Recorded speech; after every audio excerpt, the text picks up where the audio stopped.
لو انت مفكر المواقف واضحه بالنسبه لك الفيديو ده هيفكها لك. من كشك المراقبة إلى طلاب الثانوية العامة، تجهيز الملازم والاستعداد للمحاضرة. الشراوي مش بتاع كبده بس، استعنا على الشقه بالله.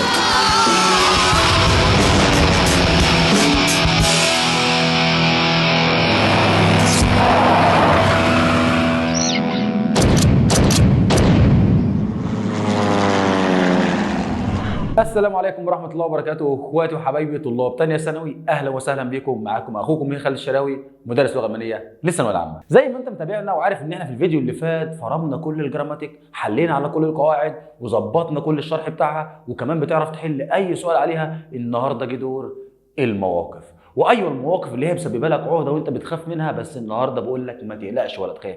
انا كل اللي طالب منك دلوقتي تجيب لي كشكول وتجيب قلم وتكتب ورايا اي حاجه انا بعلق عليها. بعد اللي هتكتبه معايا ده وبعد الحل اللي هقله معاك النهارده ان شاء الله هتقفل المواقف في الامتحان ومفيش ولا سؤال هيقف قدامك. يلا بينا نشوف هنعمل ايه في المواقف. وطبعا زي ما انت عارف ان المواقف بتيجي في الامتحان عليها 5 اجابات، يعني كل سؤال ب5 اجابات، فانت يا صديقي بتختار منهم 2 بس. تعال نشوف اول سؤال بيقول لك ايه. بيقول لك دو اويسرست deine Meinung über den Film was sagst du. عايزين نترجم الجمله دي مع بعض. اول كلمه ترجمتها مكتوبه اللي هي تعبر عن. انت بتعبر عن ايه؟ عايزك تكتب دي عندك كلمه Meinung، وماينونج يعني الراي. انت هنا بتعبر عن رايك في ايه؟ رايك في الفيلم. was sagst du هتقول ايه لما تيجي تعبر عن رايك في الفيلم. احنا عندنا 5 اجابات عايزين منهم 2 بس. هفكرك بحاجه بسيطه. لما كنا بنتكلم عن الماينونج والماينونج اللي هو الراي، كنا بنستخدم فعل مشهور جدا اسمه فعل فندن، وعندنا برضو فعل تاني اسمه فعل جفالن. يبقى عندي في الرأي في كم استخدام من الأفعال؟ في فعلين، يا إما فعل فندن يا إما فعل جفالن. هنشوف منهم مين موجود في السؤال أو مين موجود في الإجابات، وهنشوف هنختار إيه في ال5 دول، ولو واحد مش موجود هنعوض عنه بإيه. صلي على النبي وركز معايا. بص يا سيدي، أنت هنا بتعبر عن رأيك في الفيلم. تعالى كده نقرأ أول جملة أو أول إجابة بتقول إيه؟ بيقول لك إيش فند دين فيلم تقول انا شايف ان الفيلم رائع. يبقى انا لما جيت اعبر عن رايي في الفيلم قلت ان الفيلم ده رائع، فالاجابه ايه؟ صح. دي اول اجابه معانا صح، يبقى الاجابه ايه؟ صح. لما نيجي نكمل باقي الاجابات، بي بيقول لك دير فيلم بيجنت um 2 اور. الفيلم هيبدا الساعه 2. انا هنا ما بقولكش الفيلم هيبدا امتى، انا هنا بتكلم على الراي. سي بيقول لك دير فيلم كومت هويت. الفيلم هيجي النهارده. كلمه كومت يعني ياتي وهويت يعني اليوم. طبعا ما قلتلكش الفيلم هيجي امتى، فاجابه غلط. دي بيقول لك دير فيلم داور 2 شتوندن. الفيلم هيستغرق. الفيلم ده مدته 2 ساعة. ما سالتكش على المده، يبقى اكيد الاجابه الثانيه هي الاجابه الاخيره اللي هي فيها كلمه شون. كلمه شون هي الصفه معناها جميل، فبقول لك دير فيلم است شون يعني الفيلم ده جميل. فانا لما جيت اعبر عن رايي مره اخترت فعل فند اللي هو فند بيجي مع الراي. طبعا جفالن هنا ما جاش، فانت احتمال عندك يجي فندن وجفالن او يجي واحد من الاثنين. فالجمله الثانيه اللي كانت بتعبر عن التعبير عن الراي ان انا هنا بوصف الفيلم. بقول ايه؟ ده الفيلم ده شون يعني ايه؟ جميل. نيجي للجمله الثانيه عندنا وبقول لك دو فراجست ناخ. دو فراجست ناخ ديم جروند. عايزك تحفظ لي الكلمه دي كويس جدا، اسمها جروند، وجروند يعني السبب. بيقول لك انت بتسال عن السبب. دو فراجست ناخ، انت بتسال عن ايه؟ جروند يعني سبب. فير داس دويتش ليرنين، سبب تعلمك اللغه الالمانيه. سبب تعلم اللغه الالمانيه. معلومه ليك عايزك تحفظها. اول ما اجي اقول لك انت بتتكلم عن جروند يعني ايه؟ جروند يعني سبب. هتقول لي تلقائي اول ما يقول لي سبب بدور على حاجه اسمها ايوه زي ما انت قلت كده فاروم. وكلمه فاروم معناها لماذا، بسال بيها عن السبب. يبقى لما يجي يسالني عن السبب اختار مين؟ فاروم. ما تيجي تبص معايا على الاجابات. انت اخترت من غير ما تترجم، واخترت من غير ما تركز في السؤال. انت اخترت الاجابتين اللي فيهم فاروم. اشمعنى من الكلمه دي؟ كلمه ايه؟ كلمه جروند. وجروند يعني ايه؟ ايوه زي ما انت قلت يعني سبب. يبقى هنا هختار فاروم وهنا هختار فاروم. عايزين نترجمهم مع بعض. هيقول لك فاروم ليرنست دو دويتش، لماذا تتعلم اللغه الالمانيه. وهنا بيقول لك فاروم فيلست دو. فيلست يعني تريد، عايز. دو اينن دويتش كورس ماخن، ليه انت عايز تاخد كورس الماني. ليه انت عايز تاخد كورس الماني. في الاثنين بسالك عن سبب تعلمك اللغه الالمانيه. نيجي للسؤال رقم 3 وبيقول لك ايش براوخ دويتش. براوخ جاي من فعل براوخن معناه يحتاج. اكتب الفعل ده مهم عندك، الفعل ده مهم عندك، اكتب براوخن معناه يحتاج. ايش براوخ دويتش؟ دويتش يعني اللغه الالمانيه. فير مايني اربايت، انا محتاج الالماني ده لايه؟ لشغلي. انت كده دلوقتي بتتكلم وقمت قايل ايه؟ انا محتاج الالماني لشغلي. قال لك ييماند فراكت. ييماند يعني شخص، فراكت يعني ايه؟ سأل. في شخص سألك سؤال فانت رديت عليه قلت له انا محتاج الالماني ده للشغل يا عم. يبقى هنا هو سألك على ايه؟ سألك ليه انت بتتعلم الماني او ليه انت عايز تدرس الالماني. انت قلت له عشان خاطر انا محتاجه لشغل. يعني الجملة دي برضو فيها سبب. فانا هختار السؤال اللي بادئ بكلمة ايوه زي ما انت قلت فاروم. تعال نبص مع بعض كده فين الجملة اللي بادئه بفاروم. هتلاقي الجملة عندك بي بيقول لك فاروم ليرنست دو دويتش، لماذا تتعلم اللغه الالمانيه؟ ده نفس الاجابه اللي اخترناها فوق فعلا، بس صيغه السؤال هي اللي مختلفه مع ان الاثنين سبب. طب هنا اخترنا بيه، والجمله الثانيه بيقول لك فاروم ماخست دو اينين دويتش كورس، ليه انت بتاخد كورس الماني؟ قلت لي عشان انا محتاجه لشغلي. يبقى هنا برضو جمله سببيه. ونيجي للجمله رقم 4 بيقول لك داين فرويند زاكت، صاحبك بيقول ايه بقى؟ فاس هابت اير جيسترن ان اونترشت جيماخت. معنى الجمله دي كلمه جيماخت هنا التصريف الثالث من فعل ماخن اللي هو كان معناه يعمل، هنا عملت. طبعا جاي في التصريف الثالث فده حكم الماضي في الماضي، فاقول لك ايه؟ عملت. وكلمه اونترشت يعني في الحصه او في الدرس، وجسترن يعني امس. معنى الجمله هنا صاحبك بيقول لك انتوا عملتوا ايه؟ انتوا يعني ايه؟ اير. انتوا عملتوا ايه في الحصه امبارح؟ عملتوا ايه في الدرس امبارح؟ قال لك في هايست دي انتفورت، وهو ردك كان ايه او اجابتك كانت ايه؟ كلمه انتفورت معناها رد او اجابه. لما صاحبك سالك قال لك عملتوا ايه في الحصه امبارح، ردك عليه كان ايه؟ تعال نشوف. بسم الله. بس معلومه قبل ما نحل، السؤال اللي صاحبك سأله لك كان في التصريف الثالث، وارجع للفيديو اللي فات هتعرف ان التصريف الثالث ده يعني بنعتبره ماضي، فلازم تختار اجابات ماضي. لو السؤال ماضي يبقى الاجابات ماضي، ركز في الحته دي. فانت اصلا هنا ممكن تشتغل بطريقه ايه؟ الاستبعاد. اي جمله مش ماضي طيرها. يعني مثلا هنا فان بيجنت دير اونترشت مش ماضي، دي بره. فير شرايبن ديكتات مش ماضي، طيرها. هنا جسترن وفار دي جمله ماضي، تمام هنسيبها. طب هنا في تصريف ثالث هنسيبها، وهنا في تصريف ثالث هنسيبها. انا كده بعمل معاك ايه؟ بحاول اخليك تستبعد حتى لو انت مش عارف معاني الكلمات. يطلع لي واحد يقول لي ما انا ما بعرفش افرق بين الماضي والمضارع. ارجع للفيديو اللي فات هتعرف يعني ايه ماضي ويعني ايه مضارع. والماضي لو افكرك بس للحظه، الماضي هي الجمله اللي فيها فارن اللي هي تصريفها هنا فار، او فعل تاني اسمه واطن، او فيها تصريف ثالث. فالثلاث جمل دول ماضي. عايزين نعرف مين فيهم يمشي مع معنى الجمله او حاجه حصلت في الحصه امبارح. اول جمله بيقول لك معناها جستر فار مونتاج، امبارح كان يوم الاثنين. انا بقول لك عملت ايه في الحصه، ما قلتلكش امبارح كان ايه، يبقى دي بره. يبقى اكيد الاجابتين انت عرفتهم اللي هم سي واي. طب معناهم ايه؟ فير هابن اين ديكتات جشريبن. كلمه ديكتات اللي احنا هنعلم عليها دلوقتي دي كلمه مهمه جدا، معناها الاملاء. احنا خدنا امبارح املاء، كتبنا املاء في الحصه. والاختيار ايه؟ طبعا اخترنا سي. الاختيار ايه؟ بيقول لك فير هابن فيل تكست جليزن. كلمه جليزن التصريف الثالث من فعل ليزن معناه يقرا. هنا قرانا. تكست يعني قطع او نصوص، فيل يعني كتير. يبقى هنا اخترنا سي واي. نيجي عند السؤال رقم 5 وبيقول لك داين فرويند فراكت. داين فرويند يعني صديقك، فراكت يعني ايه؟ يسأل. فاس هات كمان جسترن جماخت.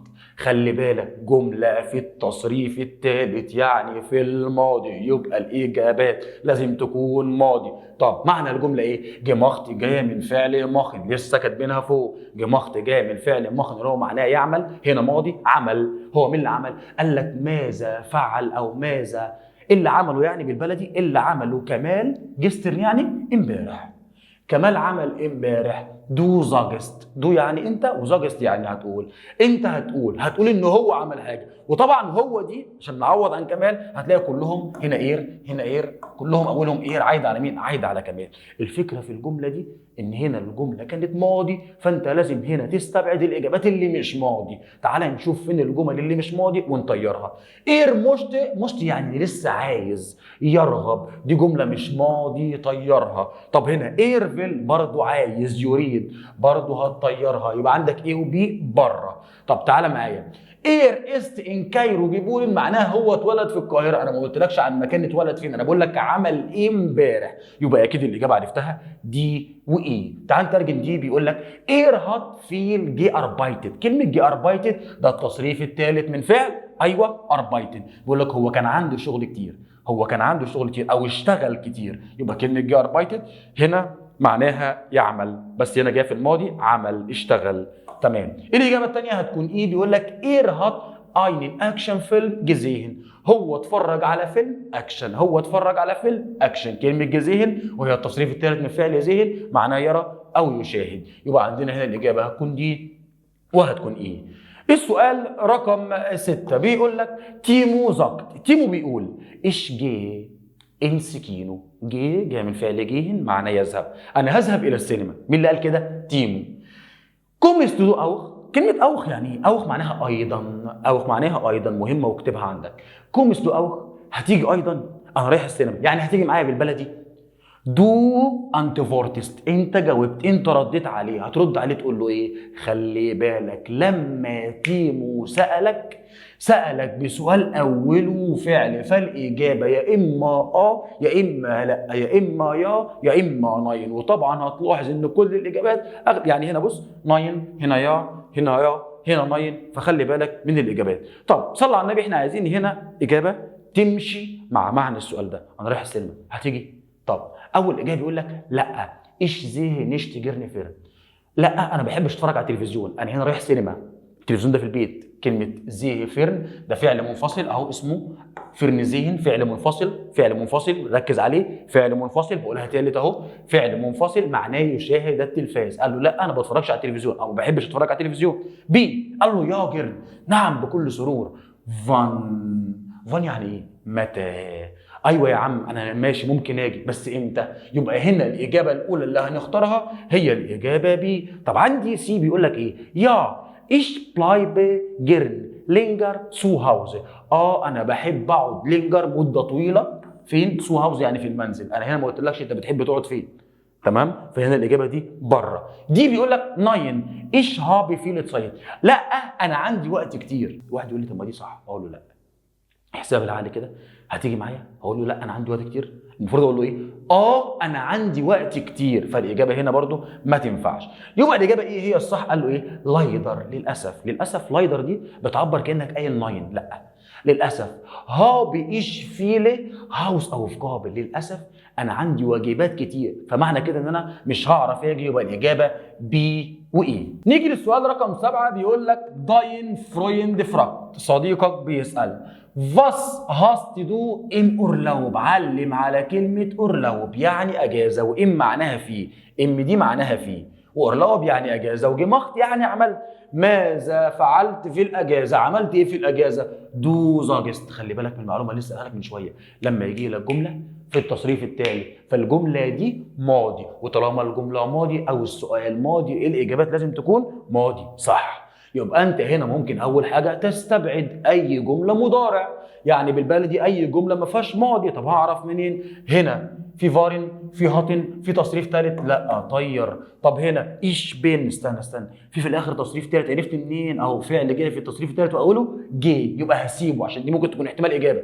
طب سي انا لحد دلوقتي ما ترجمتش، انا بعلمك ازاي تستبعد. ايش هابي اين شبراخ اورلاوب جماخت، تصريف ثالث هسيبها. ايش ليرني دويتش في تصريف ثالث، في فارن، في هاتن، لا طير. خش على ايه؟ ايش تريفي مايني فرويندي في فارن، في هاتن، في تصريف ثالث في الاخر، لا طير. يبقى الاجابه عندي هنا هتكون زي ما انت قلت كده، ايوه بي. والاجابه الثانيه سي. عايزين نعرف معناهم ايه. ايش بين ناخ برلين جفارن، عملت ايه في الاجازه؟ قال له انا سافرت لبرلين. سافرت الى برلين، يبقى دي الاجابه. طب سي بيقول له ايه؟ ايش هابي اين شبراخ لو جمخت، انا عملت او خدت عطله لغويه او اجازه لغويه، يعني سافرت في اجازه اتعلم فيها اللغه. يبقى هنا الاجابتين عندي بي وسي. السؤال رقم 8 بيقول لك ايه؟ داين فرويند فراكت، صاحبك بيسال. داين فرويند فراكت يعني صاحبك بيسال، بيقول ايه؟ فاروم، ركز عليها، معناها لماذا. فاروم معناها لماذا، بسأل بيها عن السبب. فاروم جيست دو جيرن انسكينو، ليه انت هتذهب او بتحب تذهب، كلمة جيرن يعني تفضل او تحب، ليه انت بتحب تذهب انسكينو يعني الى السينما. في هايست دي انتفورت، ردك عليها يكون ايه؟ لما واحد صاحبك يسالك يقول لك انت بتحب تروح السينما ليه؟ فردك عليها يكون ايه؟ تعالوا نشوف الاجابات. اكيد انا بحب اروح السينما، يا اما حاجه من الاثنين، والله تخمينه ايه تخمينه، يا اما بحب اتفرج على الافلام، يا اما دي هوايه من هواياتي. يبقى انت اكيد كده عرفت الاجابه. بس تعال نشوف الاجابات. تعال معايا كده في ايه؟ بيقول لك ايش زي جيرن اكشن فيلم، انا بحب اتفرج، كلمه جيرن معناها يفضل، وزيه يعني يشاهد يتفرج، واكشن فيلم اللي هي افلام ايه؟ الاكشن، بحب اتفرج على افلام الاكشن، يبقى انا بروح السينما عشان بحب اتفرج على افلام الاكشن، ودي اول اجابه عندي وصح. الاجابه الثانيه هنشوف، قال لك ايش هابي كاينت سايت، انا ما عنديش وقت، مالهاش علاقه بالموضوع، انت ليه بتحب تروح تتفرج في الافلام في السينما؟ اقول له ما عنديش وقت، يبقى الاجابه دي بره. سي بيقول لك فيلم زين لانج فايلش، وكلمه لانج فايلش عكسها كلمه بقى انتريسانت اللي هي ممتع. طب كلمه لانج فايلش يعني الافلام زين تكون، لانج فايلش يعني ممله. دي بيقول لك ده سيستماين هوبي، يعني ايه هوبي؟ ايوه زي ما انت قلت كده، هوبي يعني هوايه. ده دي هوايه، يبقى انا بالنسبه لي بروح السينما ليه؟ يا اما عشان اتفرج على افلام، يا اما عشان دي هوايه من هواياتي. طب ايه بيقول لك ايش هابي فيلي هاوس اوف جوبن، انا عندي واجبات كتير مالهاش علاقه بالموضوع. السؤال رقم 9 بيقول لك ييماند فراكت، ييماند يعني شخص ما، حد وخلاص، فراكت يعني بيسأل، بيقول لك في فيندست دو دويتش، في فيندست دو معناها ما رأيك، احفظها، في فيندست دو معناها ما رأيك. ايه رأيك؟ دويتش يعني ايه؟ دويتش يعني ألماني، ايه رأيك في الألماني؟ في هايست دي انتيفورت، لما اجي اسألك عن رأيك في حاجة انت بتوصفها، بتقول حاجة حلوة، حاجة ممتعة، حاجة وحشة، ايا كان بقى. في هايست دي انتيفورت، اول ما اقول لك انتيفورت يبقى انا عايز ردك او اجابتك. طب انت هنا بتوصف مين او بسالك عن رايك في ايه؟ عن الالماني. تعالى كده نشوف الجمل عندي. ايش سبريش جود دويتش، انا بتكلم الماني كويس، ايه علاقتها؟ انا بقول لك رايك في اللغه، انت مش انت بتتكلم لغه كويس ولا لا، يبقى دي بره. بي بيقول لك دويتش است ماين شبراخي، الالماني ده لغتي، انا برضو بسالك عن رايك، ما بقولكش هي لغتك ولا لا، دي برضو بره. سي بيقول لك Ich habe 3 Stunden Deutsch، أنا عندي 3 حصص ألماني، 3 حصص ألماني. وخلي بالك كلمة شتوندن بتيجي بمعنى حصص وبتيجي بمعنى ساعات، ممكن تترجمها هنا، أنت عندي 3 ساعات ألماني وعندي 3 حصص ألماني، بس المعنى الأنسب هنا 3 حصص ألماني. أنا هنا ما سألتكش برضه أنت عندك قد إيه. طب دي بيقول لك Deutsch ist interessant، دويتش اللغه الالمانيه مالها؟ است انترسانت يعني ممتعه. فعلا تكون اجابه اللغه الالمانيه. بسالك عن رايك قلت لي بالنسبه لي حاجه ممتعه، حاجه حلوه. والاجابه الثانيه اكيد ايه؟ دويتش ماخت مير شباس، وكلمه شباس يعني حاجه برضه ممتعه، الالماني ممتع او شيق. يبقى انا هنا عندي الاجابتين هيكونوا دي وهتكون ايه. على معايا السؤال رقم 10 وبيقول لك دو فراجست ناخ دير انجلش، ركز معايا اهو، كورس دور، 3 كلمات. انجلش اللغه الانجليزيه، كورس يعني كورس الانجليزي، ودور وهي المهمه جدا اللي هنحل عليها، وهي المده. وهي المده. لما اجي اسالك عن المده عندي 3 احتمالات، لما اجي اسالك عن المده عندي 3 احتمالات، يا اما اختار في لانجي، يا اما اختار فون فان بيس فان، يا اما اختار في لانجي، يا اما اختار فون فان بيس فان، يا اما زايد واحدة ثالثة زودها عندك، يا إما حاجة اسمها زايد فان معناها منذ متى. طب في لانجي معناها ما المدة، وفون فان بيس فان معناها من إمتى لإمتى، وزايد فان معناها منذ متى. يبقى انا هنا تلقائي حليت الجمله بسرعه من غير ما اتعب. جاب لي دور عايز مده، يبقى المده هنا قال لي فراجع عايز سؤال، وطالما سؤال في لانجه او فون فان بيس فان او زايد فان، يبقى انت عندك هنا اخترت بي واخترت ايه. معنى الجمله ايه؟ في لانجه دورت دير كورس، المده اللي هيستغرقها. كلمه دورت يعني يستغرق الكورس. او فون فان بيس فان است دير كورس، الكورس بتاعك من امتى لامتى، بسالك على المده بتاعته. يبقى انا كده عندي الجمله اخترت هنا الاجابه بي والاجابه اي، وكده انا حليت معاك اول جزئيه في المواقف على اول جزء في المنهج، وهو كان نص الدرس اللي باقي من الوحده السابعه. نخش على المواقف بتاعت الوحده رقم 8 او الدرس رقم 8، ويلا نشوف هنعمل فيها ايه. ودلوقتي هنتكلم على المواقف بتاعت الدرس الثامن او الوحده الثانيه عندنا في المنهج.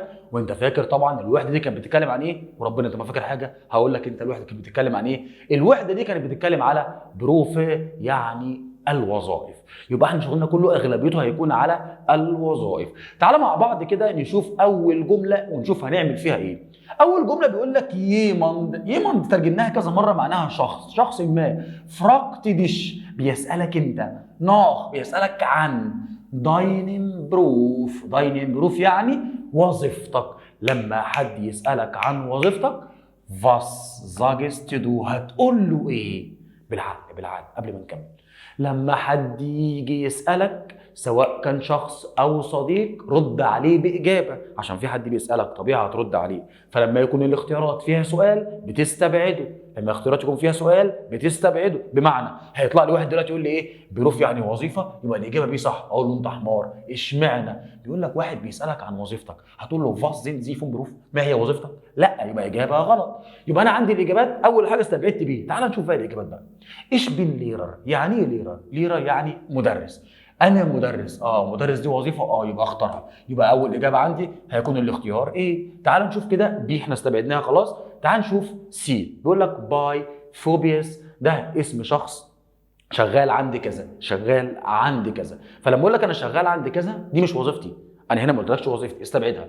ايش هابي كاينت سايت، انا ما عنديش وقت، برضه استبعدها. طب تعالى هنا. ايش هابي اين شتيله، علم على كلمه شتيله وترجمها معايا. معناها وظيفه، معناها وظيفه، وبيجي بعدها حرف جر اسمه ألس معناه ك، وكلمة فرقيفر يعني بائع. يبقى أنا عندي وظيفة أو لدي وظيفة كبائع، يبقى أنا شغلتي إن أنا تاجر أو بائع. يبقى الإجابة عندي هيبقى الإجابة إيه، والإجابة الثانية هتكون إيه.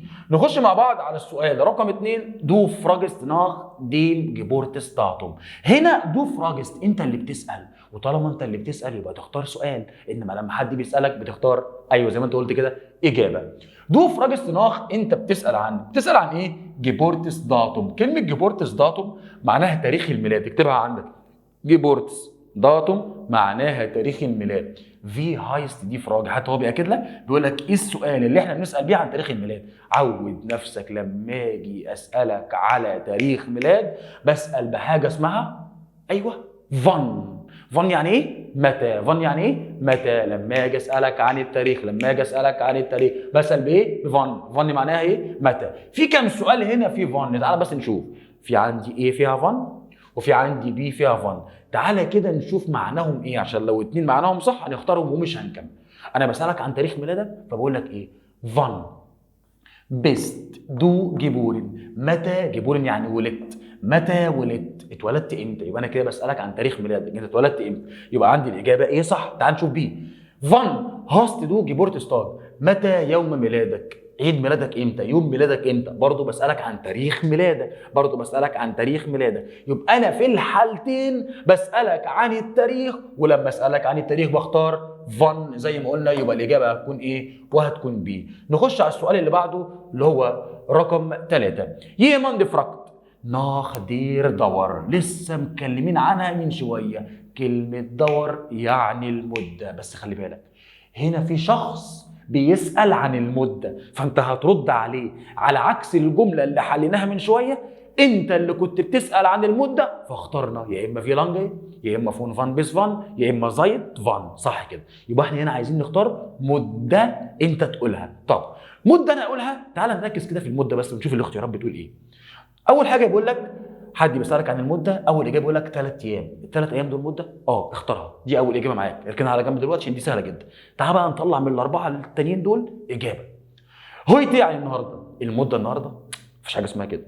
طب سي زايت 2 Stunden، منذ ساعتين، المده هنا هتكون منذ ساعتين، يعني الحاجه دي حصلت منذ ساعتين. طب هنشوف دي اجابه احتماليه كبيره تحصل، هنشوف الباقي. فور اين يار، المده من سنه، المده من سنه، ولا بقول لك في لانج بلايبست دو هير، المده اللي انت هتقعدها هنا. يبقى لما حد يسالك عن المده طبعا هتستبعد السؤال، وطبعا هتستبعد فور، وهقول لك ليه دلوقتي. لما يجي يسالني عن المده اختار مده صريحه زي 3 ايام، 3 شهور، 3 سنين، 3 ساعات، 5 دقائق، ايا كان مده صريحه. يا اما اختار الاجابه اللي فيها زايد، يا اما اختار الاجابه اللي فيها زايد، يا اما اختار الاجابه اللي فيها زايد. واكد لك ليه؟ عشان احنا ساعات بنسال على المده بحاجه اسمها زايد فان، منذ متى، فالمده ممكن تجاوب عليها بحاجه اسمها ايه؟ زايد. يبقى لما يجي يسالني عن المده وانا اقول له مده اختار مده صريحه. يعني ايه مده صريحه؟ يوم، 2، 3، 4، شهر، 2، 3، 4، سنه، اسبوع، وهكذا، دي اسمها مده صريحه. لو هختار حرف جر بختار المده اللي فيها حرف جر زايد. طب حد ممكن يقول لي ممكن اختار ايه غير زايد؟ ايوه زي ما انت قلت كده، شاطر يلا والله العظيم، زي ما انت قلت فن بس المده من الى، المده من الى، اكتب عندك فن بس، ممكن ينفع اختار مع المده من الى. يبقى الاجابه عندي هنا في السؤال رقم 3 هتكون ايه؟ وهتكون سي. السؤال رقم 4 بيقول لك فور اين مناط، من شهر، اللي حصل ده من شهر. عايز اعلمك حاجه ليك، لما يجيب لك سؤال اوله فور ليك انت اهو اتعلم. فور ده حرف جر، خدناه في المنهج بتاعنا. لو انت رجعت الفيديو اللي فات هتفتكر ان انا كنت بقول لك ايه؟ حرف الجر فور بسال عنه بفن، حرف الجر فور بسال عنه بفن. فن معناها ايه؟ متى. يبقى لما يجي يقول لي فور يقول لك داين فروين دي فراك، صاحبك كان بيسال عن ايه؟ بيسالك اول حاجه بسم الله الرحمن الرحيم. طالما في فور يبقى في فن. طب في كام اجابه فيها فن عشان برضو اركز. قال لي عندك ايه فيها فن؟ تمام. وعندك بي فيها فن؟ تمام. وعندك دي فيها فن؟ تمام ما شاء الله، ده فيها 4 فن. وعندك سي فيها زايد فن، دي استبعدها. الحمد لله قدرنا نستبعد حاجه، استبعدنا سي. عندي كام احتمال؟ عندي 4. اعلمك حاجه، صلى على النبي. لما يجيب لك فور انت بتختار فن. واحد يقول لي طب اختار انهي 2 فن في الاربعه؟ اختار الفن اللي الجمله بتاعتها في زمن الماضي، عشان فور حرف جر بيجي مع الماضي. فور حرف جر بيجي مع الماضي، يبقى اختار فن اللي الجمله بتاعتها فيها زمن ماضي. هنا في ايه؟ في ماضي؟ لا. عرفت منين؟ ولا في فارن ولا في هاتن ولا في تصريف ثالث، استبعد. بي في هنا ماضي؟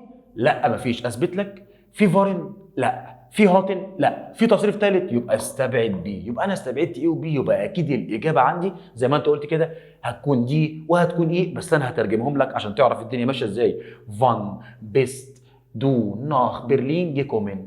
اشمعنى اخترت دي؟ اشمعنى اخترت ايه؟ عشان دي فيها تصريف ثالث والتصريف الثالث ماضي، وفور لما اجي اتكلم بيها لازم اختار معاها ماضي، فانا اخترت فان بس الجمله اللي فيها بيكون جمله ماضي، يبقى دي صح. دي بيقول لك فان فارست دو. واحد يقول لي الجمله دي مش ماضي، اقول له يا عبيط الجمله دي مش ماضي، ده الماضي ده فارن او هاتن او تصريف ثالث. اخترنا التصريف الثالث جيكومن، جاي من فعل كومن معناه ياتي. بيقول له امتى اتيت الى برلين؟ متى اتيت الى برلين؟ جيت برلين امتى؟ السؤال الثاني ماضي، وربنا ماضي عشان في فارست، وفارست دي من تصريفات فعل فارن معناها ايه؟ كنت. فان فارست دو ان برلين، متى كنت في برلين؟ انت كنت في برلين امتى؟ يبقى الاجابه عندي هتكون دي وهتكون ايه؟ السؤال رقم 5 بيقول لك دو فراجست عادل. انت دو وفراجست تسال عادل، انت بتسال عادل، بتساله عن ايه؟ ناخ زاينن بروف. خلي بالك لما انت بتسال بتختار سؤال، واكد لك في هايست دي فراجي. ما السؤال؟ السؤال اللي هتسال بيه هنا عن الوظيفه. السؤال اللي هتسال بيه هنا عن الوظيفه. انت بتسال عادل هتقول له ايه؟ Was studierst du؟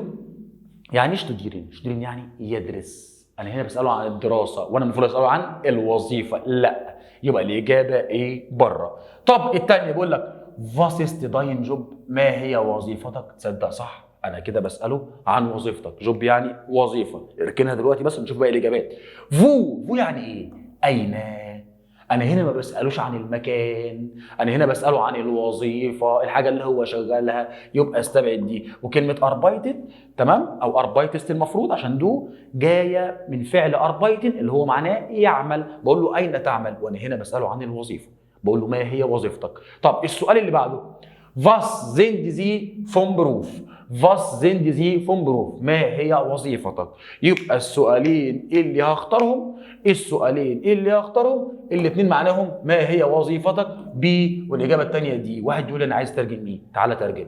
فاروم يعني ايه؟ لا مش لسه مترجمينها معناها لماذا؟ معناها لماذا، بسال بيها عن السبب. اربايتست يعني تعمل، ودو يعني انت. لماذا تعمل؟ انا بسالكش عن سبب العمل، انا بسالك عن الوظيفه نفسها. ما هي وظيفتك؟ يبقى الاجابه بي والاجابه دي. وخش معايا في السؤال رقم 6. يقول لك ناين ايش ستودير نوخ. انا عايزك اول حاجه بس تعلمني على كلمه نوخ.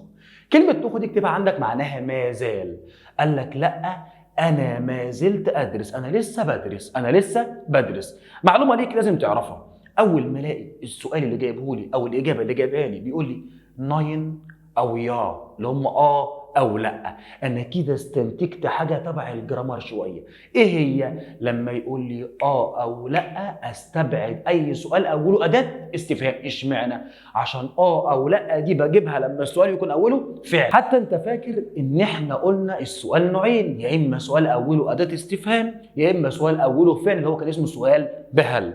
السؤال اللي اوله اداه استفهام ده ما ينفعش نجاوب عليه او لا، فلما يجي لي او لا استبعد اي سؤال اوله اداه استفهام واختار السؤال اللي اوله ايوه زي ما انت قلت كده فعل عشان هو اسمه سؤال بهل. يبقى انت اول حاجه عملتها معايا استبعدت السؤال بي. طب انت هنا الجمله معناها ايه؟ قال لك لا انا لسه بدرس يمان دفرك، شخص سالك عن ايه فانت قلت له انا لسه بدرس. طب احنا استبعدنا بيه، عندنا 4 اختيارات هنختار منهم 2. نختار مين فيهم؟ تعالى كده نشوف ايه. اختيار ايه بيقول لك haben Sie einen Job؟ هل عندك وظيفة؟ لا انا لسه بدرس. تمشي؟ تمشي. يبقى الاجابه الاولى ايه؟ تعالى معايا على بي، قلنا استبعدناها. تعالى معايا على سي. sind Sie Lehrer؟ هل حضرتك مدرس؟ هو انت مدرس؟ ممكن اقول له لا انا لسه بدرس، يعني لسه طالب ما بقتش مدرس. يبقى انا هنا عندي احتمالين، يا اما ايه يا اما سي، الاثنين دول بس هنشوف بقى الاجابات عشان ناكد هم صح ولا لا. sind Sie noch Student؟ هل انت ما زلت طالب؟ لا انا بدرس. يعني واحد يسالني يقول لي انت طالب، اقول له لا انا بدرس، المفروض اقول له انا بدرس، يبقى الاجابه دي بره. ايه بيقول لك gehst du zum Club؟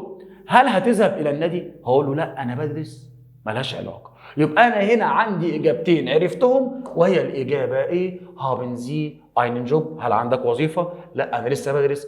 sind Sie Lehrer؟ هل حضرتك مدرس؟ لا انا لسه بدرس، يعني انا ما زلت طالب فما ينفعش اكون مدرس. السؤال رقم 7 بيقول لك jemand fragt، شخص ما بيسال. طب بيسال بيقول ايه؟ hast.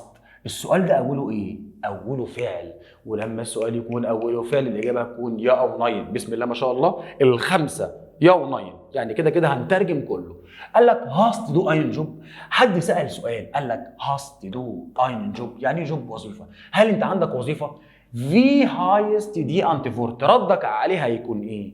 طب عايز ارد عليها اقول له يا اما عندي وظيفه يا اما لا ما عنديش وظيفه، وهنشوف الاجابات. اول حاجه عندك وظيفه ناين لا.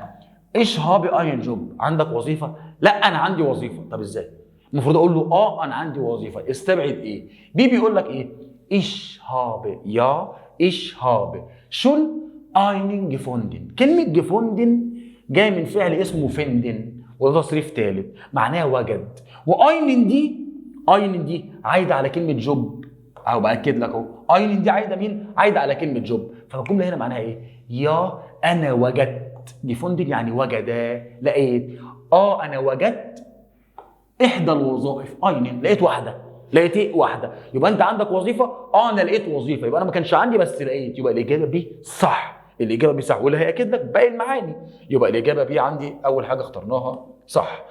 طب الاختيار سي بيقول لك يا، هل عندك وظيفه؟ يا طب باقي الجمله هي اللي هتفرق.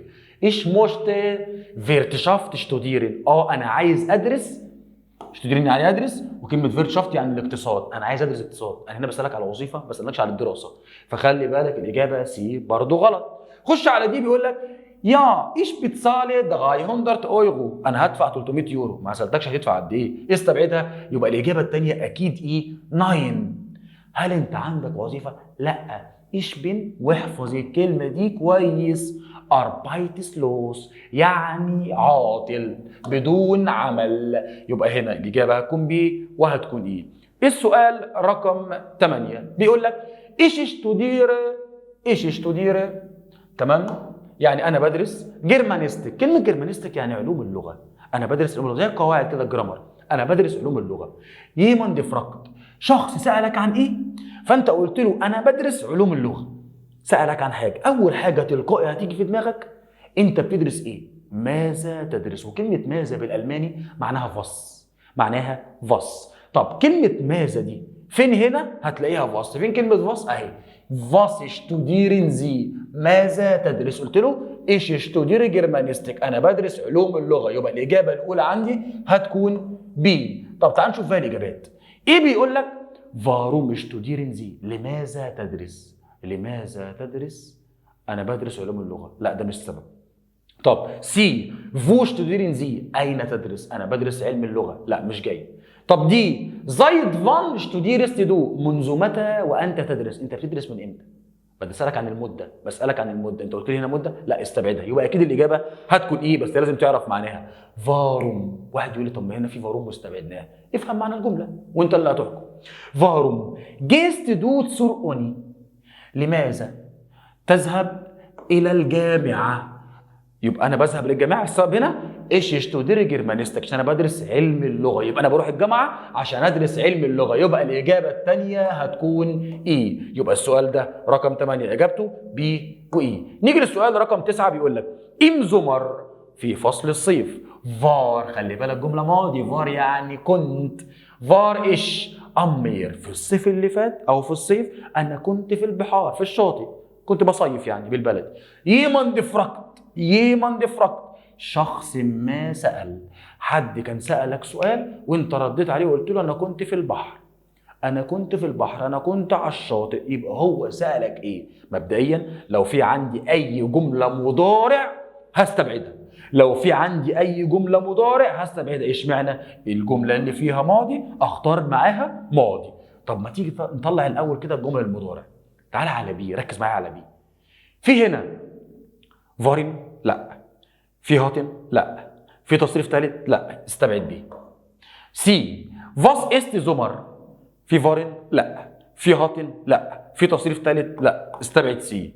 تعال معايا على دي. فاس هاست دو ام زمر جماخت؟ عندك هنا تصريف ثالث، جمله ماضي. استنى.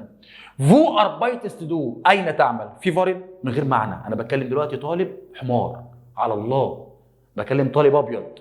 هنا في فارن، انا بحفظك الكلمات. هو في فارن او حاجه شبهها، في هاتن او حاجه شبهها، في الاخر تصريف ثالث حاجه فيها جي زي كده مثلا. لا، استبعد دي. يبقى الاجابتين انت عرفتهم من قبل ما ترجم، هي ايه ودي. طب ما تيجي نترجمهم. الاجابه عندي قلنا خلاص ايه ودي. تمام. ايه بيقول لك؟ فو فارست دو ام زمر. فو يعني اين، وفارست يعني كنت، ام زمر في الصيف. اين كنت في الصيف؟ قلت له كنت فين؟ كنت في البحر. تمام. ودي معناها فاس هاست دو ام زمر جماخت، عملت ايه في الصيف؟ عملت ايه في الصيف؟ عرفت ان انا عملت في الصيف اللي فات من كلمه جماخت، عملت تصريف ثالث. عملت ايه؟ قال لك انا كنت في الصيف كنت في البحر. يبقى الاجابه عندي ايه والاجابه الثانيه دي. السؤال رقم 10 بيقول ايش بن ارشتكت، انا مهندس معماري. انا كده بتكلم على ايه؟ على الوظيفه. كده بتكلم على ايه؟ على الوظيفه. يبقى يمن دفركت دي شناخ. لما انت تقول انا مهندس، لما انت تقول انا مهندس معماري، يبقى يمن شخص، فركت دي شناخ. سالك عن ايه؟ سالك عن البروف او سالك عن الاربايت. الاثنين معناهم وظيفه، الاثنين معناهم وظيفه. والاختيار عندي هيكون سي، اربايت يعني وظيفه، وايه اللي هي بروف. واحد يقول لي عايز اعرف باقي المعاني. دي مش ستوديوم يعني الدراسه. اربايتس اورت، كلمه اورت هنا معناها مكان، مكان العمل، انا هنا ما قلتش مكان. طب بيجن يعني البدايه. نيجي للسؤال رقم 11 بيقول لك باي فودافون. عايزك تركز على حرف الجر باي ده، معناه لدى، بيجي مع الشركات. يعني جيت دلوقتي قلت لك ايه؟ ايش اربايت باي فودافون، انا شغال لدى او تبع شركه فودافون. طب السؤال هنا تتعامل معاه ازاي؟ صلي على النبي. اول ما يقول لك داين فرويند فراكت، صديقك سالك، انت رديت عليه قلت له تبع شركه فودافون، شغال في شركه فودافون تبع الشركه دي. فصاحبك سالك بايه؟ اول ما اجيب لك باي اختار السؤال اللي اوله فو، اعمل عندك في كشكول باي واعمل سهم جنبها فو. فو يعني ايه؟ اين، بسالك على المكان. يبقى لما يجي لي باي اختار السؤال اللي فيه فو. هشوف عندي كام سؤال فيه فو. لو اكتر من 2 لازم اترجم، لو 2 هختارهم من غير ما اترجم والموضوع بسيط. طب بص معايا، عندي كام سؤال فيه فو؟ ها انت اللي قلت. عندي بي صح وعندي سي. طب معناهم ايه؟ فو ماخست دو داين براكتيكوم. براكتيكوم يعني التدريب. اين تعمل، اين تقوم بالتدريب بتاعك؟ انت بتعمل التدريب بتاعك فين؟ بتقوم بيه فين؟ قال له تبع شركه فودافون او في شركه فين؟ فودافون. طب سي بيقول لك فو اربايتست دو، اين تعمل؟ قال له باي فودافون يعني تبع شركه فودافون. يبقى الاجابه بي وسي. السؤال رقم 12 بيقول لك فاس اشتوديرت جيم ديزاينر. خلي بالك اشتوديرت يعني يدرس، وفاس يعني ماذا، بيسالك على الحاجه اللي بيدرسها. والجيم ديزاينر اللي هو صانع الالعاب، المصمم بتاع الالعاب اللي بيصنع العاب الكمبيوتر والحاجات دي. بيدرس ايه؟ مبدئيا الراجل ده اول حاجه بيحتاجها انفورماتيك اللي هي علوم الكمبيوتر، العلوم بتاعت الكمبيوتر بقى يتعلم برامج والكلام ده. الحاجه الثانيه اللي هي جرافيك. يبقى حاجتين بنشتغلهم او حاجتين بيحتاجهم الراجل بتاع تصميم الالعاب او صناعه الالعاب. انفورماتيك اللي هي علوم التكنولوجيا او علوم الكمبيوتر، والجرافيك اللي هو التصميم بتاع الجرافيك. سؤال رقم 13 سؤال بسيط جدا وبرضه مهم. بيقول لك اين فرويند فراكت، صديق بيسال في لانج، ولما يجيب لي في لانج معناها ما المده، لما يجيب لي في لانج معناها ما المده. في لانج ليرنست دو نوخ، ايه المده اللي انت ما زلت بتذاكرها او بتدرسها، اللي انت تتعلمها. ايه المده اللي انت، كلمه ليرنست فعل معناه يدرس او يتعلم او يذاكر. ايه المده اللي انت ما زلت هتذاكرها او هتتعلمها؟ انا هنا بسالك على المده، يبقى عايز اجابه فيها مده. انت بتذاكر لحد قد ايه؟ انت هتذاكر النهارده لحد قد ايه؟ بالله عليك رد عليا، رد عليا. فين الجمله او الاجابه اللي فيها مده؟ اين اور، واحد يقول لي اين اور دي معناها ايه؟ ركز معايا في المعاني عشان الاجابات هنا حلوه قوي وهتفيدك. كلمه اين اور معناها ساعه يد، معناها ساعه يد، اسمها ايه؟ اين اور. طب لو كانت جايه لي في الجمله اين اور معناها الساعه واحدة، الساعه واحدة، انا كده بقول لك الميعاد، ما بقولكش المده. الميعاد مثلا الساعه 1 الساعه 2 الساعه 3. يبقى كلمه اور خلي بالك لو معاها اين معناها ساعه يد. اين اور معناها معاها اين يبقى الساعه واحدة. طب ركز معايا الجمله اللي بعدها بيقول لك فور اينر شتوندي، من ساعه. هقول لك لا، دايما تخلي بالك ان الجمله اللي فيها فور لازم تكون اجابتها او الرد بتاعها او السؤال بتاعها ايا كان في ماضي. هنا في ماضي؟ لا، ايوه ما ينفعش اختار اصلا فور. فور دي بتدل على الماضي، حاجه حصلت وانتهت. طب سي بقول لك ايه المده اللي انت لسه بتذاكرها؟ نور اينشتوندي، فقط ساعه. كلمه شتوندي معناها مده زمنيه، ساعه واحده. اينشتوندي يعني ساعه واحده. الاجابه دي صح، يبقى عندي سي اول اختيار صح. عايزين نترجم دي. قال لك بس فون اور. ركز معايا بقى كده. واحد يقول لي مش انت قلت لي كلمه اور دي بتدل على الوقت؟ هقول لك لا، ترجمه الجمله هنا مختلفه. ده الجمله هنا فيها حرف جر بس معناه حتى، الى، لغايه. يبقى هنا انا هذاكر لحد او لغايه الساعه 5، يبقى المده بتاعتي اللي هذاكرها اخرها الساعه كام؟ الساعه 5. يبقى الاجابه الثانيه عندي هي الاجابه دي. نبص على الاختيار ايه عشان تعرف برضو ان الاجابه دي غلط بتاعت ايه. بيقول لك اوميت سيفاي اور، ايه المده اللي انت هتذاكرها؟ في تمام الساعه 2 كده، الساعه 2 في حاجه اسمها هذاكر في تمام الساعه 2؟ ممكن اقول لك امتى هتذاكر، هتقول لي هذاكر الساعه 2، لكن لما اجي اقول لك في لانجه انا عايز مده، والمده هنا يا اما اين ستوند اللي هي لمده ساعه، يا اما انا اخر مذاكرتي او اخر وقت بذاكر فيه او بتعلم فيه اخره الساعه كام؟ اخره الساعه 5. يبقى خلي بالك لما اجي اتكلم عن المده الاحتمالات عماله تزيد، يا اما اختار مده صريحه لسه قايلينها من شويه، يا اما اختار حاجه فيها زيط، يا اما اختار فون بس، وهزود عليهم دلوقتي بس لوحدها. كم حاجه هختار مع المده؟ 4. السؤال رقم 14. jemand fragt، شخص ما بيسال was macht der Schäfer. لازم تعرف يعني ايه شيفر. كلمه شيفر اكتبها عندك، معناها راعي الغنم. راعي الغنم ده بيعمل ايه؟ قال لك دو انت فورتست، انت هترد هو بيعمل حاجه بقى. بيعمل ايه؟ اول حاجه انت هتركز معايا، فيوترت شافي، بياكل الغنم. فيوترت يعني يطعم، وشافي الغنم الخرفان اللي زيكم كده ان شاء الله. فيوترت شافي، يبقى هنا بيطعم الغنم. يبقى اول اجابه عندي اخترت ايه؟ تمام زي الفل، شاطر يا خروف. طب عندي الاجابه الثانيه هتكون ايه؟ فيرت دي بوبن امتي قطر. عايزك تركز معايا في كلمه فيرت وكلمه دي بوبن وامتي قطر عشان تعرف معناها. هي كده كده غلط. كلمه بوبن اللي هي العرايس، وتياتر في المسرح، وكلمه فيرت معناها اللي هو بيرقص العرايس في المسرح، بيرقص العرايس في المسرح، وطبعا بتاع الغنم مش هيعمل كده. طب بيفلكت دي تير، كلمه بيفلكت يعني يعتني، وتير يعني الحيوانات برضو اللي زيكم. طب يبقى هنا كلمه بيفلكت دي تير يعتني بالحيوانات. فعلا راعي الغنم بيعتني بالحيوانات، ما الغنم دول ايه؟ حيوانات. طب عندي كده الاجابه هتكون ايه؟ والاجابه هتكون سي. تعال نشوف عندي الاختيار دي، بيقول لك ماخت كمبيوتر شبيله، بيعمل العاب الكمبيوتر. يا اخي راعي الغنم يعمل العاب كمبيوتر؟ امال الجيم ديزاينر هيعمل ايه؟ هياكل خروف؟ طب يبقى عندي الاجابه دي غلط. ايه بيقول لك است شاف فلايش نشتجر، ما بيحبش ياكل لحم الغنم، ما بيحبش ياكل لحم الغنم. احنا مالناش دعوه، ما دخلناش دلوقتي في حوار هو بيحب ياكل ايه او ما بيحبش ياكل ايه. يبقى الاجابه عندي هنا اخترنا ايه واخترنا سي.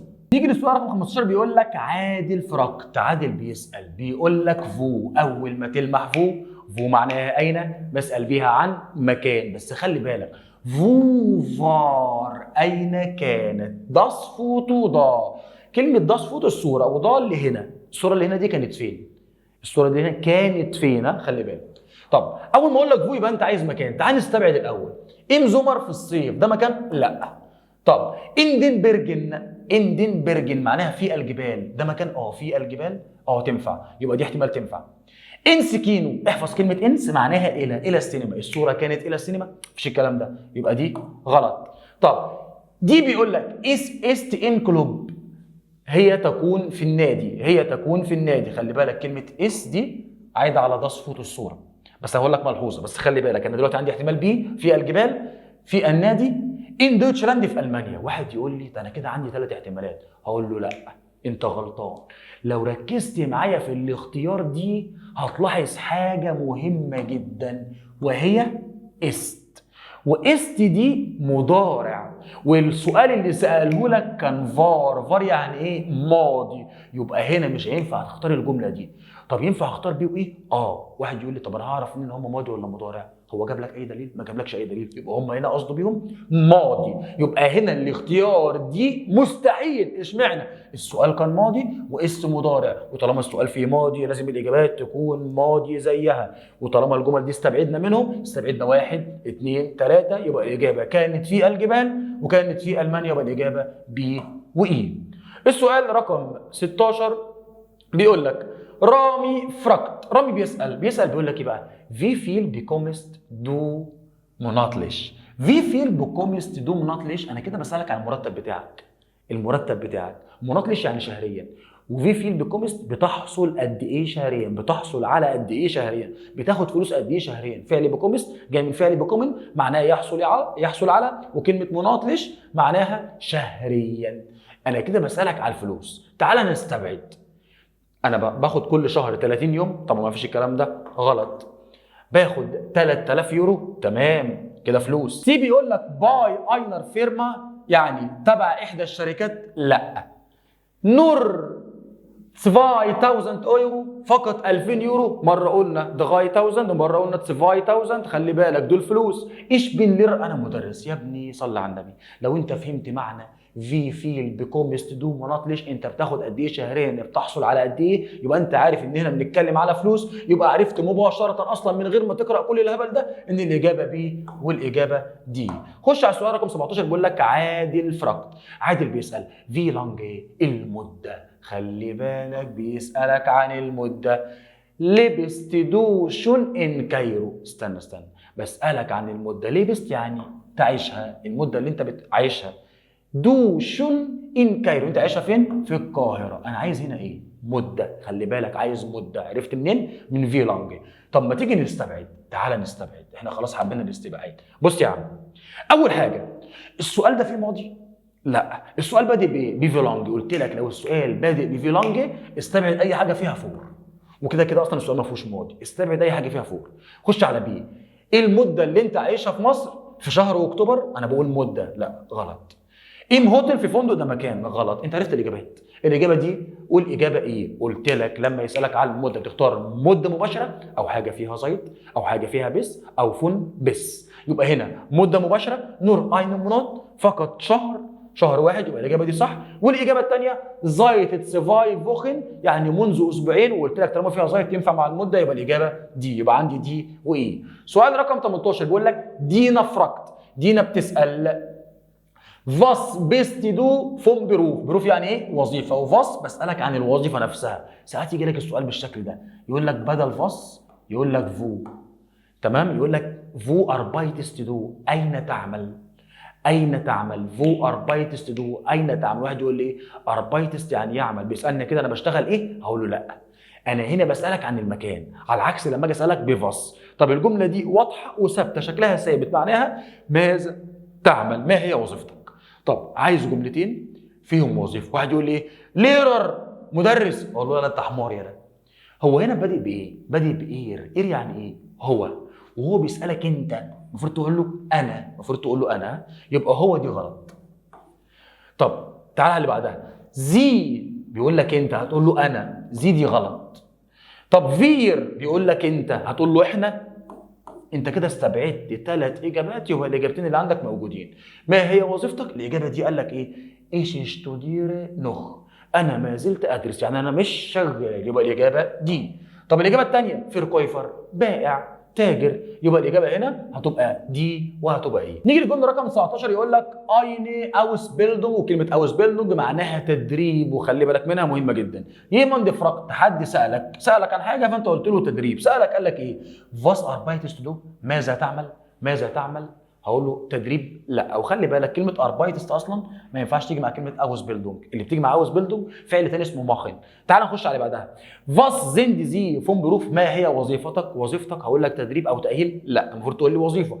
سي، وركز معايا في ترجمتها عشان مهمه. فاس براوخست دو فور دين بروف، ماذا فاس براوخست دو تحتاج فور دين بروف لعملك او لوظيفتك؟ ايه اللي انت محتاجه لوظيفتك؟ انت محتاج ايه عشان تبقى عندك وظيفه؟ قال له تدريب، يبقى الاجابه سي صح. وهنكمل برضو باقي الاجابات عشان نتاكد. طب في فيندست دو اين امبروف، كلمه في فيندست بسال بيها عن الراي. ايه رايك في الوظيفه؟ انا ما بسالكش عن الراي. اشمعنى؟ عشان خاطر قلت لك تدريب. هقول لك ايه رايك في الوظيفه، تقول لي تدريب او تاهيل؟ غلط. يبقى الاجابه الثانيه اكيد ايه معناها فاس است فيشتش فير دين بروف، ما هو المهم لوظيفتك؟ انت شايف ايه الحاجه المهمه عشان وظيفتك؟ المهم للوظيفه ان انا اكون محتاج او انا عايز اعمل ايه؟ تاهيل او تدريب. يبقى الاجابه عندي هتكون سي وهتكون ايه. ونيجي للسؤال رقم 20 واخر سؤال في الدرس او الوحده رقم 8، وبيقول لك انا، واحده اسمها انا وبتكلم واحده اسمها بيترا. انا بتقول ايه؟ فاس بيست دو فون برو، بتقول لها ما وظيفتك؟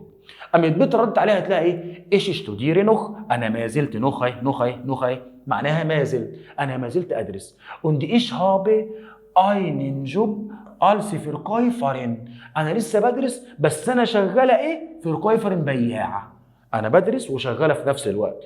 und du وانتي، انا ردت عليها ich mache eine Ausbildung als Hotelfachfrau، انا هنا بعمل تدريب او اقوم بتدريب او بتاهيل كموظفه استقبال في الفندق. هوتيل فاخفراو، موظفه استقبال في الفندق. فاس فريشتيست دو، فهمت ايه من الحوار ده؟ تعالى بس نفسره. انا سالت بترا سؤال، انت شغاله؟ قالت لها انا بدرس بس شغاله بياعه. قالت لها وانتي؟ قالت لها انا لسه بعمل تدريب عشان اشتغل، او انا بعمل تدريب دوت عشان اكون موظفه استقبال في الفندق، بس هي لسه ما اشتغلتش، هي لسه بتتدرب. طب انت فهمت الموضوع ده؟ تعال نشوف الاجابات. بترا arbeitet in einem Hotel. بترا شغاله في فندق؟ لا، هي بترا بتدرس وهي لسه يعني شغاله كبياعه بتساعد نفسها في الدراسه. يبقى الاجابه ايه غلط؟ بي بيقول لك بترا است نوخ ستودنتن، لسه طالبه. صح. عرفت منين؟ قالت ايش شتوديري نوخ، انا ما زلت ادرس. يبقى الاجابه بي صح. تمام. طب تعال بص معايا على سي. انا ماخت اين اوسبيلدونج als Verkäuferin. انا بتعمل تدريب او تقوم بتاهيل كبائعه ولا كموظفه استقبال؟ لا، كموظفه استقبال، يبقى دي غلط. طب دي انا است هاوس فراو، انا دي ربة منزل، ما قلناش الحوار ده في الموضوع. طب انا ماخت اين اوسبيلدونج ان اينم هوتل، انا بتقوم بتدريب او تقوم بتاهيل في احدى الفنادق. اشمعنى؟ عشان هي بتتدرب عشان تكون موظفه استقبال في الفندق. يبقى الاجابه اللي عندي هتكون بي وهتكون ايه. وبكده خلصنا كل المواقف اللي هتضمن بيها السؤال في الامتحان ان شاء الله، من الوحده رقم 8 او الدرس رقم 8 او الثاني عندنا في المنهج. ويلا نخش في الوحده اللي بعدها، وحاجه بسيطه خالص وهنخلصها على طول باذن الله. ونيجي لاسئله الوحده الاخيره عندنا في المنهج، وان شاء الله تكون بسيطه عليك وتحس ان هي سهله باذن الله. بس ما تنساش كشكولك لسه معاك ولسه بتكتب معايا معاني الكلمات. نيجي لاول سؤال بيقول لك داين فرويند هات دورست. كلمه دورست تعرف معناها حليت، اعرف معناها حليت. عطشان، عطشان يبقى يشرب. عايز جملتين فيهم حاجه تتشرب. اخترت ايه؟ اشمعنى؟ عشان جلاس فصر يعني كوبايه ميه. واخترت ايه؟ ليه؟ عشان فيها كلمه كولا والكولا بتتشرب. يبقى لما حد يكون عطشان بختار له حاجه يشربها. اختار ايه واختار ايه. السؤال اللي بعده داين فرويند هابن هونجر. اصحابك جعانين هيعملوا ايه؟ هياكلوا. عايزين جملتين فيهم حاجه تتاكل. طب ايه بيقول لك؟ نمت اين فلاش فصر، ميه؟ لا، عايزين ياكلوا. است دوخ ابفل. ابفل يعني ايه؟ تفاح. اختارها عشان دي حاجه تتاكل. طب جي انسكينو، اذهب الى السينما. جعان هيذهب الى السينما؟ لا. دي هير است اوبست، هنا في فاكهه، الفاكهه تتاكل. صح. كاوفت دورت اينن شتات بلان. كلمه شتات بلان يعني خريطه المدينه. جعان هياكل الخريطه؟ لا يعني طبعا. يبقى الاجابه عندي هنا هيكون بي وهتكون دي. رقم 3 بيقول لك داين برودر، اخوك فرد 120 كيلو بروشتون دي، سايق العربيه بسرعه 120 كيلو في الساعه. السؤال بتاع العربيه سؤال مهم، سؤال مهم، سؤال مهم، خلي بالك منه. هو اجابته محفوظه، اجابته ثابته، مش هيجي يعني الاجابات في الامتحان بتيجي انت اصلا عارف شكلها هنا بتختارها وخلاص. لما حد يكون سايق العربيه بسرعه انا بقول له يا اما ما تمشيش بسرعه، يا اما ما تمشيش بسرعه، يا اما اقول له امشي ايه؟ بالراحه شويه. طب انا عايز الاجابتين دول احفظهم معايا. الاجابه هتكون ايه؟ تمام. فار بيت لانجزام. كلمه لانجزام يعني ببطء، خليك ماشي بالراحه. واحد يقول لي ليه ما اخترناش بي؟ هقول لك بص، في فرق بين لانجزام ونيشت لانجزام. نيشت لانجزام يعني مش بالراحه، مش ببطء، يعني بسرعه. انت كده بتقول له زود السرعه، يبقى الاجابه دي اصلا غلط. والاجابه الثانيه هتكون دي. اشمعنى؟ ترجم معايا. كلمه شنيل يعني بسرعه، ونشت بتعمل ايه؟ بتنفي. يبقى اقول له كود العربيه مش بسرعه يعني بالراحه. يبقى الاجابه هنا هتكون دي وهتكون ايه. طب سؤال رقم 4 بيقول لك هابن زي اينت سيمر فراي. هابن زي، هل عند حضرتك اينت سيمر فراي؟ يعني ايه سيمر؟ سيمر يعني غرفه او حجره، اوضه، وفراي يعني فاضيه. بعد كده قلت له ايه؟ فان زاجست يوداس. امتى تقول الجمله دي؟ امتى تقول هل عند حضرتك اوضه فاضيه؟ لو انت فين تقولها؟ امتى نقول الجمله دي يا عم؟ اول سؤال بيقول لك دو بيست ام كلوب. انت في النادي، في النادي هتقول له عندك اوضه فاضيه؟ لا. دو بيست ام كينو. في السينما؟ لا. دو بيست ام هوتيل. انت فين؟ في الفندق. صح، في الفندق اقول له عندك اوضه فاضيه. طب اللي بعدها دو بيست ام سوبر ماركت. طب انت فين في السوبر ماركت؟ لا طبعا. دو ريسيرفيرست اينت سيمر. كلمه ريسيرفيرست يعني بتحجز، انت بتحجز اوضه، فهتقول له عندك اوضه فاضيه. خلي بالك من الحته دي. ريسيرفيرست عندها فعل تاني او في فعل تاني بيساويها اسمه بوخن، برضو معناه يحجز. خلي بالك خلي بالك خلي بالك. يوم الاجابه عندي سي واي. السؤال رقم 5 بيقول لك دو براوخست اينت سيمر. ركز معايا في الحته اللي جايه دي. دو براوخست، واحد يقول لي براوخست يعني ما لسه حافظينها يا عم، يعني يحتاج. اين سيمر لسه قايلنا فوق يعني اوضه. فير ديش الاين، ركز معايا بقى. فير ديش الاين يعني ليك لوحدك، عايز اوضه ليك لوحدك. كلمه اوضه ليك لوحدك احفظ معايا اسمها اين تسيلت سيمر، اسمها اين تسيلت سيمر. لو الأوضة ليه فردين بنختار حاجة اسمها دوبلت سيمر، دوبلت سيمر. طب تعالى معايا، انت هنا محتاج الأوضة ليك ألاين، ألاين يعني لوحدك. ده معناه فاس زاجست دو، هتقول ايه؟ لو انت محتاج أوضة لوحدك هتقول ايش مشتي اين تسيلت سيمر، انا عايز غرفة لفرد واحد، يبقى الإجابة ايه صح. بي بيقول لك ايش مشتي اين دوبلت سيمر، دوبلت سيمر يعني غرفه لفردين وانت لوحدك، يبقى الاجابه دي غلط. طب سي بيقول لك ايش مشت اين سيمر فيرت سفاي بيرزوني، انت عايز اوضه للفردين، الاجابه دي غلط. هابن زي اين فونونج، هل عندك شقه؟ انا بتكلم على ايه؟ على اوضه، غلط. فونونج يعني شقه. طب ايه بيقول لك ايش مشت اين سيمر فير، ايوه ركز، اين بيرزون، انا عايز غرفه لشخص واحد مش اتسفاي، ده اين. يبقى الاجابه هنا هتكون ايه وهتكون ايه. سؤال رقم 6 بيقول لك دو بيست ام هوتيل، انت في فندق. und brauchst محتاج اين سيمر اوضه فيرت سفاي بيرزونين لشخصين، يبقى تختار انهي اوضه يا عم؟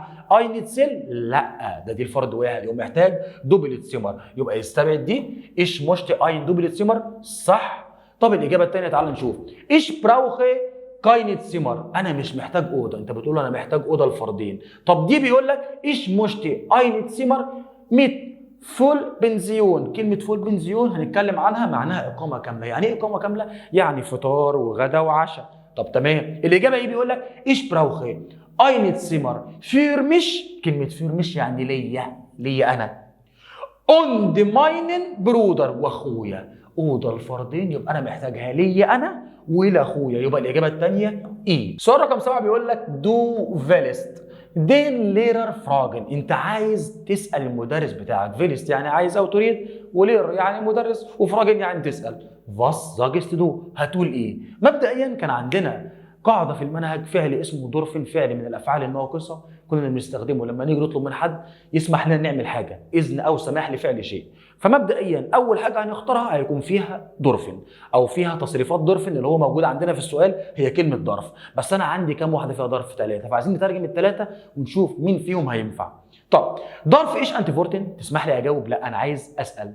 ظرف ايش اين فراج شتيلن، تسمح لي كلمه شتيلن هنا اطرح عليك سؤال، تسمح لي اطرح عليك سؤال؟ يبقى بي تنفع. طب دي ظرف ايش ديزس وورد اركليرن، كلمه اركليرن معناها يشرح، تسمح لي اشرح الكلمه دي؟ كلمه فورت يعني كلمه؟ لا طبعا. انا في الحاله ديت هو بيقول لك انت عايز تسال، فانت عايز توجه له سؤال، تطلب منه ان انت عايز تسال، فهنا الجمله اللي هتنفع في اللي فيها ظرف هي بي. تعال نشوف الاختيارين التانيين. ايش هابي كاين فراجي، انا ما عنديش اسئله. طب تعال نشوف ايه. ايش هابي اين فراج، انا عندي سؤال، ما عنديش اسئله، ما ينفعش ان انت كده مش عايز تسال، هو بيقول لك انت عايز تسال، يبقى الاجابه هنا هتكون بي، تسمح لي اطرح عليك سؤال، او ايش هابي اين فراجي انا عندي سؤال. سؤال رقم 8 بيقول لك دو براوخست، براوخست يعني محتاج، هيلف يعني مساعده، انت محتاج مساعده. فاس زاجست دو، هتقول ايه؟ جمله محفوظه اوعى تنساها، فيها كلمه مير، فيها كلمة مير، وكلمة مير عايدة عليا أنا. كونن زي مير هيلفن، ممكن حضرتك تساعدني. كونن زي مير هيلفن، ممكن حضرتك تساعدني. يبقى أول حاجة جت في دماغك لما أنت تكون محتاج مساعدة تختار اللي فيها كلمة إيه؟ مير. طب تعال نشوف بقى الإجابات. هيلف مير بيتي، إيه ده؟ هيلف مير برضو؟ ساعدني من فضلك. يبقى الإجابتين أنت اخترتهم، يبقى الإجابة هتكون فيها مير إيه والتانية فيها بي إيه، عشان أنت هتساعدني أنا اللي محتاج مساعدة. بقول لك أنت محتاج مساعدة فهتقولي ممكن تساعدني، ممكن تساعدني، أو ساعدني من فضلك. يبقى الإجابة إيه والإجابة بي. السؤال رقم 9 بيقول لك دو هاست، ركز فيها عشان مهم. ادفاس يعني شيء، حاجه.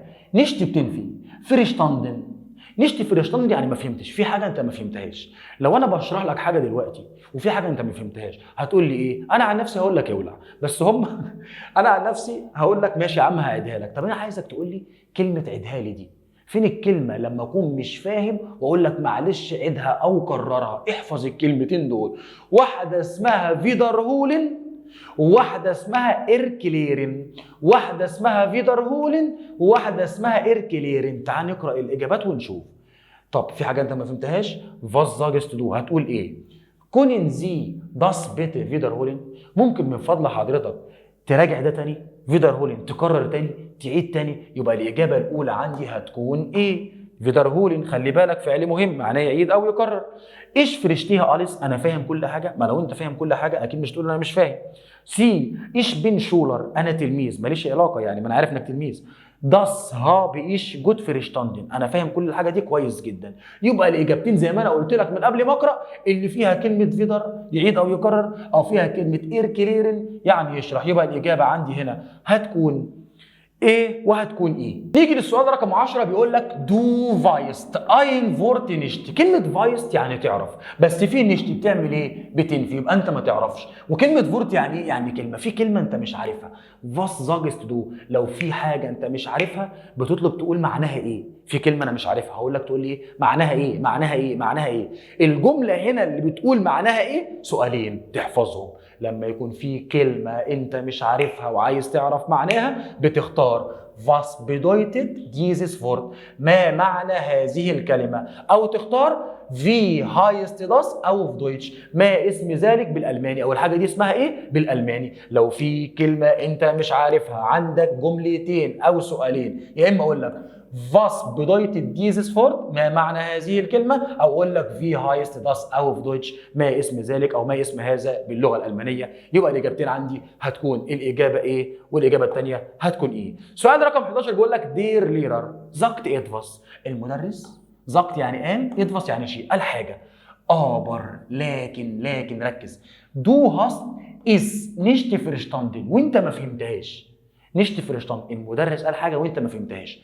طبيعي was sagst du هتقول له ايه؟ هتقول له معلش عيدها تاني او اشرحها تاني. ايه ده مش لسه واخدينها؟ فيدرهولن او إيركليرن، فيدرهولن او إيركليرن لسه قايلينها ما عدتش عليها حاجه. يبقى الاجابه هتكون بي وهتكون دي. تمام. السؤال رقم 12 بيقول لك دو اون داين شفيستر. انت او انت واختك، شفيستر يعني اخت، زوخن تبحثوا اين زيمر فراي بتبحثوا عن اوضه فاضيه. في هايست دي فراجي، ايه السؤال اللي هتسالوه؟ خلي بالك من الحوار ده. انت واختك او انت واختك، ايه الفكره هنا؟ شخصين يا عم، شخصين، ركز في الحته دي. اول سؤال بيقول لك هابن زي اين تسيلت سيمر فراي؟ هل عند حضرتك غرفه الفرد؟ لا استبعد عشان احنا اتنين.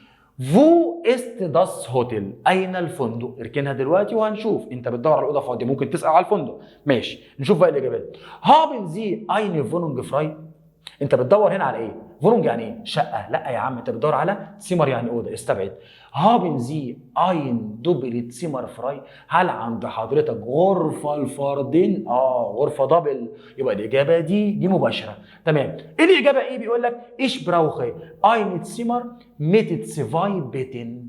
انا محتاج اوضه اتسفاي بيتن يعني بسريرين. يبقى هي سرير وانت سرير. يبقى الاجابه هنا هتكون دي وهتكون ايه. واستبعدنا حوار الفندق. هسال على الفندق ليه؟ ما انا كده لقيت الاجابات الصح. نيجي للسؤال رقم 13 بيقول لك دو زوخست. انت بتبحث عن ايه؟ اين سيمر ميت هالب بنزيون. عايزك تحفظ لي، تركز لي على كلمه هالب بنزيون والكلمه الثانيه اسمها فول بنزيون. الفرق بينهم ايه؟ لما اجي اقول لك هالب وفل، اعرف ان هالب دي معناها نص اقامه. يعني واحد راح حجز دلوقتي في فندق او بيدور على اوضه يحجز، مثلا ياخدها فطار وعشاء او فطار بس او عشاء بس او غدا بس، ده اسمها نص اقامه. على عكس واحد تاني راح حجز اوضه فطار وغدا وعشاء، دي اسمها اقامه كامله، فل وهالب. بيقول لك انت عايز تحجز اوضه نصف اقامه، هالب بنزيون. دو زاجست، انت هتقول ايش مشتي؟ انا عايز ايه؟ ايش مشتي جيرن؟ انا عايز ايه بقى؟ هتقول لي انا عايز اين زيمر ميت فول بنزيون. انا عايز اوضه باقامه كامله. ما قال لك نص اقامه يا ابني، استبعد دي. طب اين زيمر ميت هالب بنزيون؟ صح جدا، انت محتاج اوضه، بتبحث عن اوضه نصف اقامه، يبقى انت محتاج اوضه او عايز اوضه نصف اقامه. يبقى الاجابه بي، ده اجابه مباشره جدا يعني، ده اي حد يحلها. طب الاختيار سي بيقول لك اين زيمر ميت فرشتك und Abendessen؟ يبقى انت عايز اوضه بالفطار والعشاء. استنى، ليه؟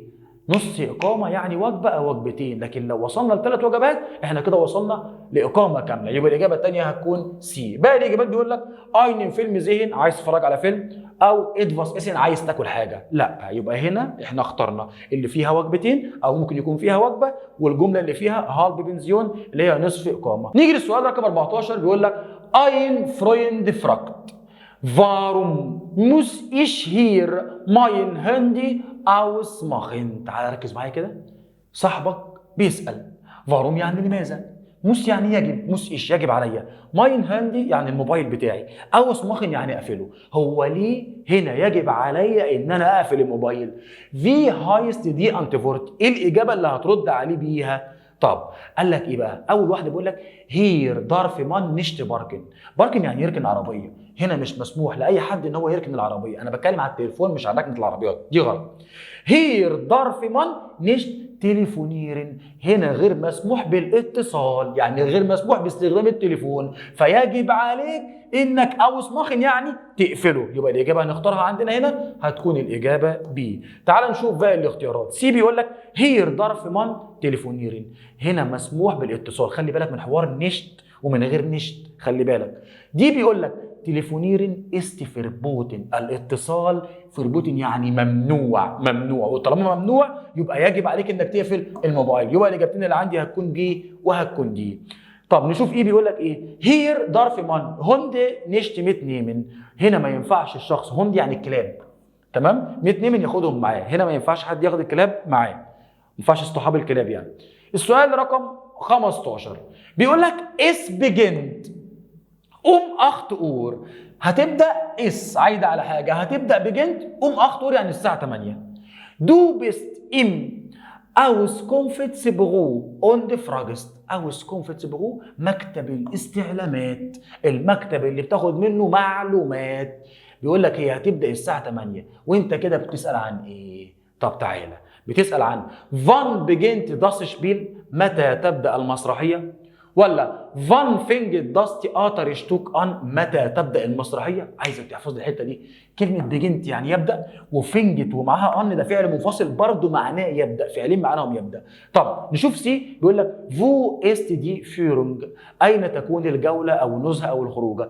في لانج دورت داس شبيل. ما مده المسرحيه؟ في لانج بسال على المده.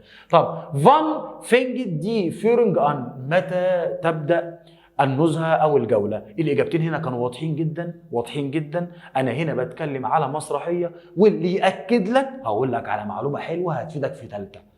كلمه شبيل وكلمه تياتر شتوك اداتهم ايه؟ داس.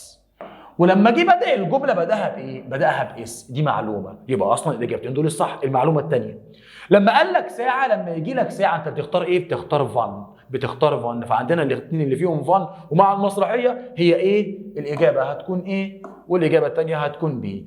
نيجي لاخر سؤال معانا والحمد لله ونخلص جزء حل المواقف كله، والسؤال رقم 16 وبيقول داين فرويند هات اين رايزه ان برلين جماخت. خلي بالك تصريف ثالث، خلي بالك تصريف ثالث. بيقول لك صاحبك عمل رحله، اين رايزه يعني رحله فين؟ في برلين. فاس زاجست دو. هتقول له ايه؟ هتقول له ايه لما واحد يكون رايح يعمل رحله في مكان؟ هتقول له ايه؟ فيريش باس استمتع، او هو عمل على فكره. ولا هتقول له فان ماخست دو اين رايزه؟ متى تقوم بالرحله؟ خلي بالك هو الرحله خلاص يعني حصلت، حاجه حصلت في الماضي، فهنا ده مضارع استبعدها.